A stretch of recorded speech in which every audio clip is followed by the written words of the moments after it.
ওইদিকে বেরিয়ে গেছে।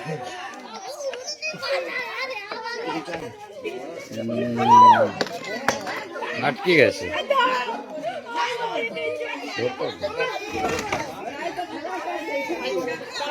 রংটা দেখে আমি তো ধরে আছি।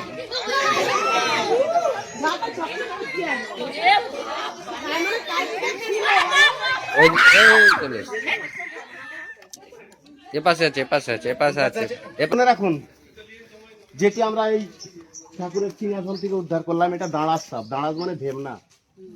কোনোদিন বাড়ি থেকে এসব তাড়াবেন না, তার কারণ এ সাপ কিন্তু সমস্ত বিষধর সাপকে জোর করে সরিয়ে দেয় বাড়ি থেকে।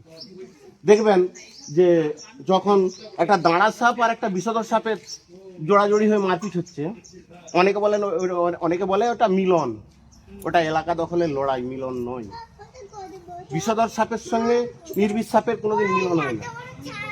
আর দাঁড়ার সাপ বাড়ি থেকে তাড়াবেন না, ওরা আমাদের উপকারী, ওরা আমাদের বন্ধু, ওরা আমাদেরকে বাঁচিয়ে রেখেছে, যার জন্য আমি এখানেই দিয়েছি। ও যতদিন থাকবে এখানে দেখবেন বিষধর সাপ আসবে না। বুঝতে পারলাম? আচ্ছা, আপনার বাড়িতেই তো ঢুকেছিল। আপনার নাম কি? আপনার হচ্ছে কি হয়েছিল ঘটনাটা সঠিক করে বলুন একটু জোরে। ঘটনাটা হয়েছিল, আমার মেয়ে স্কুল থেকে এসে জামা প্যান্ট খুলছে, সে ঠাকুর ঘরে থেকে তাকিয়ে দেখছে যে একটা সাপ মা ঠাকুর ঘরে ঢুকে গেছে। সে এসে আমাকে ডাকছে, আমি রান্না করছিলাম, তখন যে ছুটে দেখছি সাপটি জানলা দিয়ে এরকম চলে ঠাকুরের দিকে ঢুকে গেল। এসে তখন আমি পাড়ার সবাইকে ডাকলুম, ডেকে তারা এসে খুঁচাখুচি করে দিল, সাপটিকে দেখতে পাইনি। না দেখতে পেতে আমি বাইরের জানলাটা খুলে দিয়েছি, জানছি ও পাশ দিয়ে বেরিয়ে চলে যাবে। তারপরে এই পাশে ভিতরের কপারটা আমি লাগিয়ে দিয়েছি, ঘরের দিকের কপারটা লাগিয়ে দিয়েছি। দিতে এবার ঘর সংসারে কাজ করছি, আবার বিকেল বেলা দেখছি আবার সেই সাপটা বেরিয়ে ঠাকুরের বাসন লাড়াচড়া করছে। এটা কত নম্বর ওয়ার্ড? এটা 9 নম্বর ওয়ার্ড, ক্ষীরপাই পৌরসভা। হ্যাঁ, থানা চন্দ্রখানা। আমরা ক্ষীরপাই পৌরসভার 3 নম্বর ওয়ার্ড, তো 9 নম্বর ওয়ার্ডে এসলাম। এসে ঠাকুরের সিংহাসন থেকে সাপটি উদ্ধার করলাম, মানুষকে সচেতন বার্তা দিয়ে গেলাম। বিশেষ করে যদি বিষধর সাপ কামড়ায়, সাপ চিনতে হবে মানুষদেরকে। বিষধর সাপ কামড়ালে 100 মিনিটের মধ্যে যেতে হবে ক্ষীরপাই হসপিটাল। ক্ষতস্থানে এগিয়ে বাঁধন দেওয়া চলবে না, এবং ওঝা বা গুণিনের কাছে কোনো রকম যাওয়া চলবে না। ওঝা গুণিনের কাছে গেলে নিজের জীবনটা নষ্ট হয়ে যাবে।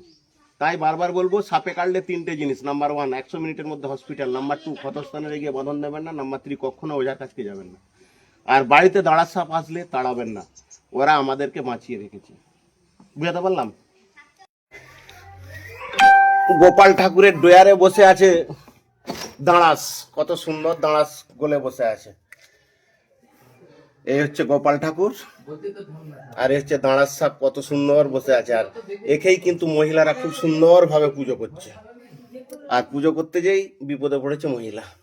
দেখুন কত সুন্দর বসে আছে দাঁড়াস। গোপাল ঠাকুর সারা রাত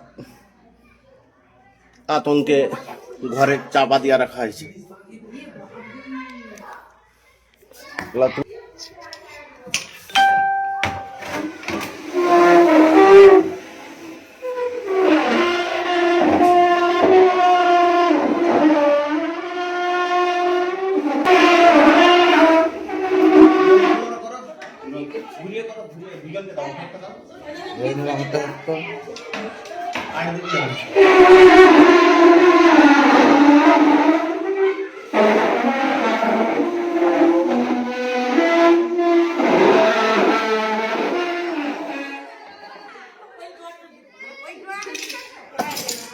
যাবো সামনের দিকে যাবো।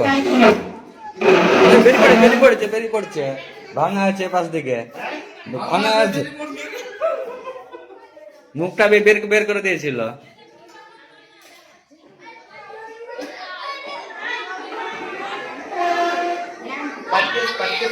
তাহলে আমি সামনে চলে যাই।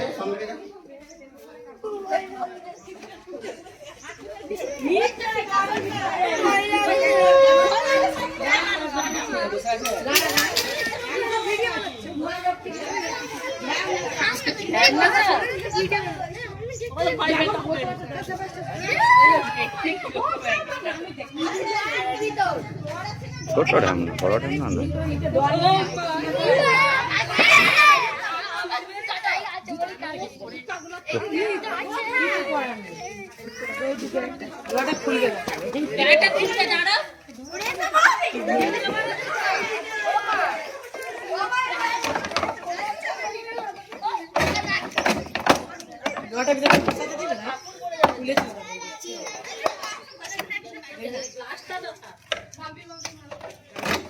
খেয়ে দেখ বেরিয়ে যাবি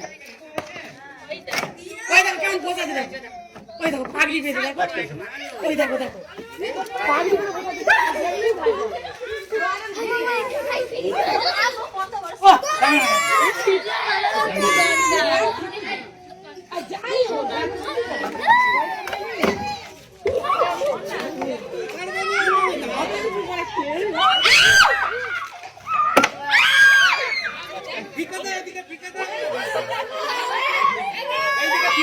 ভাই ভাই ওইদিকে বেরিয়ে গেছে।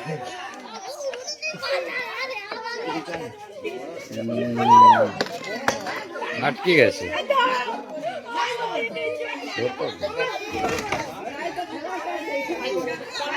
রংটা দেখে বেরিয়ে গেছে, আমি তো ধরে আছি।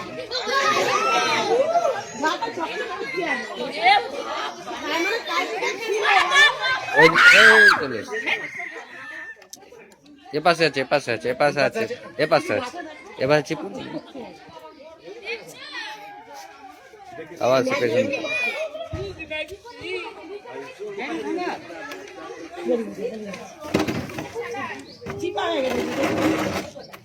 যা পালিয়ে যা, পালিয়ে যা।